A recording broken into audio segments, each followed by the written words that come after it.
message of hope for our brothers in the West in connection with I Can't Breathe outcry sweeping all over the world. We are dubbing this in English for the benefit of non-Filipinos.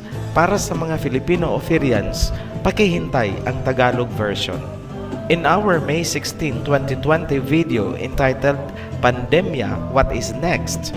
We already gave a hint that these things will happen. But we could not give more details on fear of being wrongfully accused or being censored about anything. To understand what this message is all about, you need to ask yourselves these 4 questions. Who are we? Where do we came from? Why are we here? Where do we go from here? You might find it hard to answer those questions about yourselves, but we will show you where to start searching for the answers. Who you are?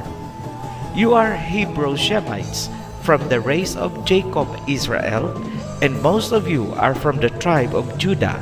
You are the Israelites, the true Jews.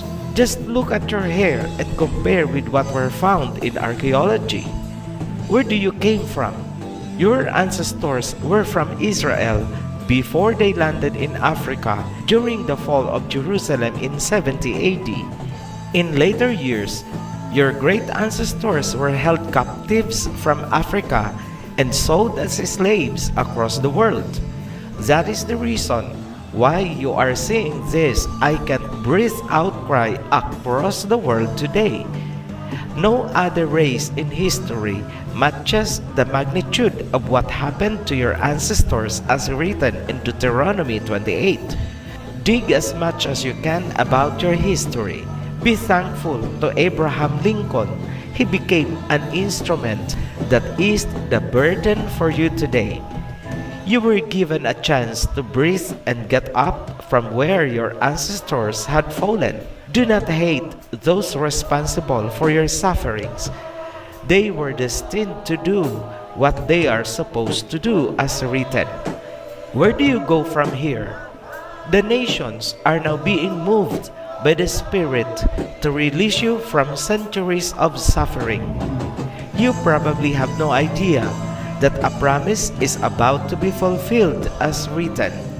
The prophet Isaiah has spoken in Isaiah chapter 42 verse 22 up to 23.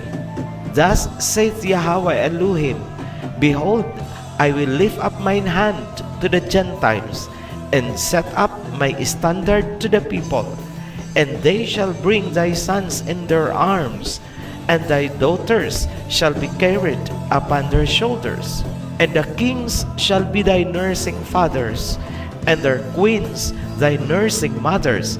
They shall bow down to thee with their face towards the earth, and lick up the dust of thy feet, and thou shalt know that I am Yahweh, for they shall not be ashamed that wait for me. Thus is written by prophet Isaiah. How soon will this happen?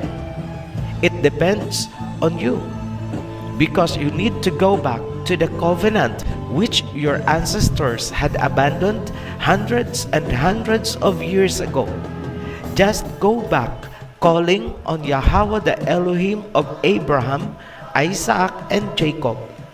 Pray in the name of Yahweh, the true Messiah, a man of color just like you when he was still flesh.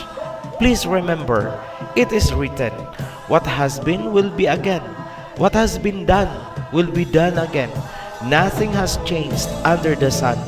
Ecclesiastes chapter 1 verse 9. If you want your situation to change for the better, it has to start from you. Go back to the covenant. We in the East are one with you.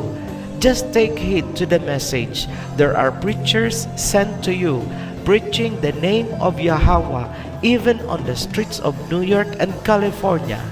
The Almighty Father has not forsaken you. Just do what you need to do, and your destiny will change for the best. To the authorities, you know who you are. We thank you for protecting the people. You are there for a higher divine purpose.